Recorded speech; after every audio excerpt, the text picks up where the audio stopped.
தலைக்குளம். எழுதியவர் தோப்பில் முகமது மீரான்.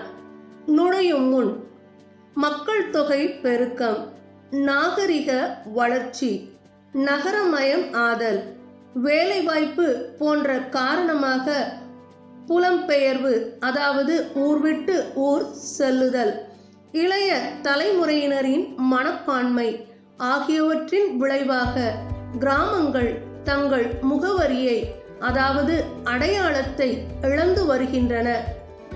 மக்கள் மகிழ்ச்சியான வாழ்க்கை வாழ்வதற்கு ஏற்ற இடமாக இருந்ததான கிராமங்கள் பின்னர் நகரமாக மாறியதை பற்றியதான சிறுகதையை தான் நாம் தற்போது கற்கவிருக்கின்றோம். இனி நாம் பாடத்திற்குள் செல்லலாம். தலைக்குளம் என்னும் பெயருடைய குளத்தில் குதித்து மூழ்கி விளையாடினாலே உடல் முழுவதும் குளிர்ச்சியினால் சிலிர்த்து போகும், நாடி நரம்புகளெல்லாம் நடுநடுங்கும், கண்கள் சிவந்து போகும். வீட்டிற்கு வந்த பின்பு தலையில் ஈரம் இல்லை என்றாலும் குளத்தில் மூழ்கி விளையாடி மகிழ்ந்ததை அம்மாவிடம் இருந்து மறைக்கவே முடியாது. சிவந்திருக்கும் கண்களே அழகாக காட்டிக் கொடுத்து விடும். தலைக்குளத்தின் தென்பகுதி கரையில் பெண்கள் குளிப்பதற்கான படித்துறையும் துணிகளை அடித்து துவைப்பதற்கான கற்களும் இருக்கும். பெண்கள் துணிகளை அடித்து துவைக்கின்றதான சத்தம் அங்கிருந்து எழுந்து கொண்டே இருக்கும். ஆம்பல் மலர்கள் நிறைந்த தலைக்குளத்தின் மறுபக்கத்தில் கன்னியார் கோணம் என்னும் பெயரையுடைய பெரிய வயல் பச்சை பசேல் என்று மிகவும் அழகாக மனத்திற்கு இதமான காட்சியை கொடுக்கும். 4 எருமை மாடுகளை ஒரே கயிற்றில் கட்டி சுற்றிவிட்டு மிதித்து சூடு அடிப்பார்கள். மாணவர்களே, சூடு அடித்தல் என்றால் என்ன தெரியுமா? நெற்கதிர்களிலிருந்து நெல் மணிகளை பிரிக்கும் செயல்தான் சூடு அடித்தல். எருமை மாடுகள் நெற்கதிர்களை மிதித்தவாறு சுற்றி சுற்றி வருதல் மிகவும் அழகாக இருக்கும். கன்னியார் கோணம், ஏலா, அதாவது பெரிய வயல் ஆகியவற்றின் ஈரத்தை, குளிர்ச்சியை சுமந்து கொண்டு வருகின்ற காற்று உடலுக்கு மிகவும் சுகமாக இருக்கும். இத்தகைய சுகமான அனுபவங்கள் வயிற்று பிழைப்புக்காக கிராமத்திலிருந்து வெளியேறி தற்போது வாழுகின்றதான நகர வாழ்க்கையில் இல்லவே இல்லை. மின்விசிறி, ஃபேன், குளிர்பதனி, ஏசி இருந்து என்ன பயன்? இயற்கையான சுகமான காற்று இல்லையே. தலைக்குளத்திற்கு அருகில் இருந்த என்னுடைய வீட்டு கிணற்றில் ஊர்க்காரர்கள் பொறாமைப்படுகின்ற விதத்தில் ஒருபோதும் தண்ணீர் வற்றவே வற்றாது. மழைக்காலத்தில் தலைக்குளத்து தண்ணீர் கலங்கலாக இருக்கும்போது எங்கள் வீட்டு கிணற்று தண்ணீரும் கலங்கலாக தான் இருக்கும். ஆனால் தண்ணீரின் சுவை சிறிதளவு கூட குறையாது. ஆனால் நான் தற்போது வாழ்கின்ற நகரத்தில் தூய்மையான சுவையான குடிநீருக்காக மினரல் வாட்டர் கேன் தான் வாங்க வேண்டி உள்ளது. குடிநீரை பணம் கொடுத்து வாங்க வேண்டிய அவல நிலையே உள்ளது. நான் பிறந்து வளர்ந்த கிராமத்தில் பழைய ஓட்டு வீடும் சுத்தமான சுவையான நீருள்ள கிணறும் சும்மாவே உள்ளது. அங்கு போய் தங்குவோம் என்று பிள்ளைகளிடம் கூறினால் பிள்ளைகள் கோபப்படுகிறார்கள். அங்கு எங்களுக்கு யாரை தெரியும்? நண்பர்கள் அனைவரும் இங்குதான் நகரத்தில்தான் இருக்கிறார்கள். நாம் தற்போது குடிக்கின்ற மினரல் வாட்டரை விட உங்கள் கிணற்று தண்ணீர் என்ன உயர்ந்ததா என்று கிண்டலாக கேள்வி கேட்பதுடன் அந்த ஓட்டு வீட்டை விற்றுவிடுங்க, இந்த நாகரிக காலத்தில் ஓட்டு வீட்டில் போய் யார் குடியிருப்பார்கள் என்று கூறி வர மறுத்தனர். கட்டின மனைவியும் கொடுத்த தொல்லை தாங்காமல்தான் வேறு வழி இல்லாமல் நகரத்தில் இந்த வீட்டை கட்டியுள்ளேன். என்னை மகிழ்வித்த தலைக்குளம், கன்னியார் கோண பெரிய வயல், ஞானியார் நீரோடை, புன்னை மர நிழல் ஆகியவற்றை பற்றியெல்லாம் அறிந்து கொள்ள என் பிள்ளைகளுக்கும் பேர குழந்தைகளுக்கும் ஆர்வம் இல்லவே இல்லை. தொலைக்காட்சியில் கார்ட்டூன் நிகழ்ச்சிகள் பார்ப்பதில் அல்லது கணினி விளையாட்டுகளில் கம்ப்யூட்டர் கேம்ஸில் மட்டுமே அவர்கள் ஆர்வம் காட்டுகின்றனர்.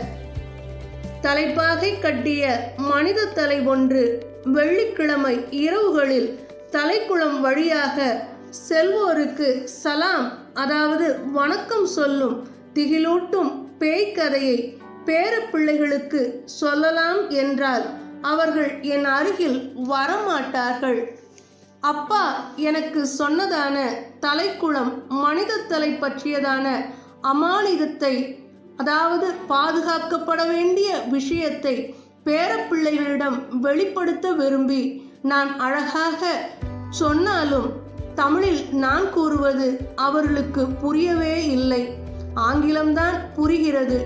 தலைமுறை இடைவெளி எனக்கும் அவர்களுக்கும் இடையில் பெரும் சவாலாக உள்ளது. நேரடியாக கிராமத்திற்கு போய் தரகர்களை பார்த்து வீட்டினை விற்பதற்கான நேரம் வாய்க்காததாலும் வீடு விற்பனையை முன்னின்று செய்ய அங்கு உறவினர்கள் எவரும் இல்லாததாலும் பத்திரிகையில் வீடு விற்பனை குறித்து விளம்பரம் செய்யுமாறு மூத்த மகன் ஆலோசனை கூறினான். எனவே ஓடு வேய்ந்த 4 கட்டு வீடு, ஈட்டி மரம், எந்த வறட்சியிலும் வற்றாத கிணறு, ருசி மிகுந்த தண்ணீர், பக்கத்தில் எப்பவும் தண்ணீர் ஓடும் வாய்க்கால் என்று மூத்த மகன் எழுதி தந்தபடி வீடு விற்பதற்கான விளம்பரத்தை பத்திரிகையில் தந்தேன்.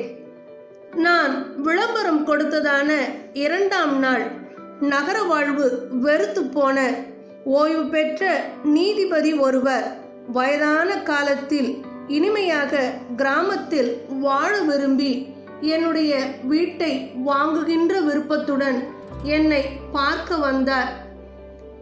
எனக்கும் கிராமத்தில்தான் வாழ விருப்பம். ஆனால் பிள்ளைகளுக்கு அதில் விருப்பம் இல்லை. நகரத்தில் வாழவே அவர்கள் விரும்புகின்றனர் என்பதாலேயே வீட்டை விற்கிறேன் என்று வருத்தத்துடன் அவரிடம் கூறினேன். 100 கிலோமீட்டர் தொலைவில் உள்ள கிராமத்து வீட்டை அவருக்கு காட்டுவதற்காக அவருடன் மகிழ்வுந்தில் காரில் சென்றேன். போகும் வழியில் தலைக்குளத்தை பற்றி, புன்னை மர நிழல் குளிர்ச்சியை பற்றி, காற்றில் தவழும் புன்னைப்பூ மனம் பற்றி, அரச குளத்தங்கரையில் வளர்ந்து நிற்கும் தாழை படர்ப்பில் தாழம்பூ மலர்ந்து இருப்பதை பற்றி, இரவு நேரத்தில் எழும் பறவைகளின் ஒலியானது அமைதியான இரவு நேரத்தில் இனிய பாடலாக ஒலிப்பது பற்றி நான் கூற அவருக்குள் வீடு வாங்க வேண்டும் என்ற எண்ணம் படிப்படியாக அதிகரித்து கொண்டே இருந்தது. கிராமத்தை அடைந்த நான் பூட்டப்பட்டு கிடந்த வீட்டை திறந்து காட்டினேன். நீண்ட காலமாக வீடு பூட்டப்பட்டு கிடந்ததால் எங்கள் தலைக்கு மேலாக வௌவால்கள் பறந்து வெளியேறின. பழமை வாடை மூக்கை துளைத்தது. எனக்கும் வீடு வாங்கும் விருப்பத்துடன் வந்த நீதிபதிக்கும் அந்த வாடை மிகவும் அருவருப்பாக இருந்தது. நீதிபதி கர்ச்சிப்பை எடுத்து மூக்கை பொத்திக் கொண்டார். இருந்தாலும் வீடு அவருக்கு மிகவும் பிடித்திருந்தது. கிணறு எங்கே என்று கேட்டார். பின்னாடி என்று கூறியவாறே பின்வாசலை திறந்தேன். அப்போது மேற்கு தொடர்ச்சி மலையினுடைய உச்சி மிகவும் அழகாக தெரிந்தது. அதன் மீது தவழும் வெண்மையான மேகங்களை கண்டு நீதிபதி மகிழ்ந்தார். முன்பு மலை முழுவதுமாக தெரியும். இரவு நேரங்களில் மலையில் தீப்பிடித்து எரிவதும் தெரியும். இப்போது சில மாடி வீடுகள் வந்து மலையை மறைத்து விட்டன என்று அவரிடம் கூறி வருத்தப்பட்டேன். அதற்கு அவர், பரவாயில்லை, மலை உச்சியாவது தெரியுதே என்றார். வீட்டின் அமைப்பு அவருக்கு மிகவும் பிடித்து இருந்தது. வீட்டினுள் இருந்தே வானத்தை பார்க்கும்படியாக இருந்த நடுமுற்றம் அவரை மிகவும் கவர்ந்திருந்தது. ஆஹா, எவ்வளவு அழகு என்று கூறி ஆச்சரியப்பட்டார். நீதிபதிக்கு வீடு மிகவும் பிடித்துவிட்டது. நல்ல விலை கிடைக்கும் என்ற மகிழ்வுடன் கிணற்றை பார்க்குமாறு அழைத்து சென்றேன். என்னையும் முந்திக் கொண்டு மிகுந்த ஆர்வத்துடன் விரைந்து சென்று கிணற்றை எட்டி பார்த்தார். அந்த வீட்டினை வாங்க வேண்டும் என்றதான அவருடைய ஆசை முழுவதும் எரிந்து சாம்பலானதை அவருடைய முகம் வெளிப்படுத்தியது. நான் கிணற்றுக்குள் எட்டி பார்த்தேன். கிணறு வறண்டு போய் இருந்தது. பகல் வெளிச்சத்தில் கிணற்றுக்குள் இருந்த தரை வெடிப்புகளும் இடுக்குகளில் முளைத்திருந்த காட்டு செடிகளும் நன்றாக தெரிந்தன. கிணற்றில் நீர் இல்லாததால் வீடு வாங்கும் விருப்பத்தை கைவிட்டவராக நீதிபதி திரும்பி சென்றார். அவர் என்னை காரில் வருமாறு அழைத்த போதும் அவருடன் செல்ல எனக்கு மனம் இல்லை என்பதால் பஸ்ஸில் வருவதாக கூறிவிட்டேன். அவர் மிகுந்த துக்கத்துடன் அந்த இடத்தை விட்டு புறப்பட்டு சென்றார். என்னுடைய மன துன்பத்தை, உடல் சூட்டை போக்க தலைக்குளத்தில் நீந்தி குளிக்கும் விருப்பத்துடன் தலைக்குளம் நோக்கி நடந்தேன். என்ன ஆச்சரியம்! தலைக்குளம் அங்கு இல்லை, காணாமல் போயிருந்தது. தலைக்குளம் இருந்த இடத்தில் அதன் நினைவாக 2 மாடி கட்டடம் ஒன்று கட்டப்பட்டு இருந்தது. புன்னை மரம், கன்னியார்கோணம், ஏலா, அரசகுளம் எல்லாம் அழகான குடியிருப்புகளாக மாற்றம் பெற்று இருந்தன. தலைக்குளம், அரசகுளம் நினைவாக நீர் வராத குழாய்களே தெரு ஓரங்களில் இருந்தன. எனக்கு மிகுந்த தாகம் ஏற்பட்டது. வேறு வழியின்றி நகர மூலையில் இருந்த பெட்டிக்கடையில் இருந்து பிஸ்லரி வாட்டர் வாங்கி குடித்தேன். ஆம், எனது இனிய கிராமம் நகரமாக மாற்றம் பெற்று இருந்தது. மாணவர்களே, நாம் தற்போது கற்ற தலைக்குளம் என்னும் சிறுகதை தோப்பில் முகமது மீரான் என்பவர் எழுதிய ஒரு குட்டி தீவின் வரைபடம் என்ற சிறுகதை தொகுப்பில் இடம்பெற்றதான சிறுகதை. தோப்பில் முகமது மீரான் கன்னியாகுமரி மாவட்டம் தேங்காய்பட்டணம் என்னும் சிற்றூரில் 1944 ஆண்டு பிறந்தவர்.